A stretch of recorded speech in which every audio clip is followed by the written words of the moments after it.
என்னைக்காச்சும் ஒரு நாள் தான் தோசை இட்லி மாதிரி சாப்பிடுவேன். சாப்பிட மாட்டேன். அம்மா வேலைக்கு போயிடுவாங்க. எங்கள் அம்மா சாப்பாடு செய்ய மாட்டாங்க. அவங்க கடைக்கு போயிடுவாங்க. இங்கே சாப்பிடுவேன். அலைக்கடலின் நடுவே அலைந்திடவா தனியே படகெனவே உன்னையே பார்த்தேன் கண்ணே.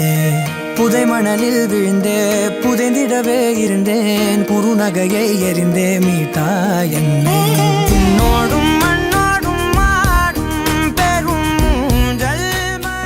எங்கள் வீட்டில் சமையல் பண்ணல அப்படின்னு ஒரு மாணவி சொன்னார்.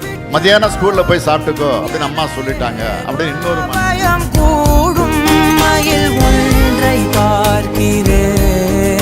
Hungry children cannot learn. I promise you, sir, I will also consider it in my cabinet.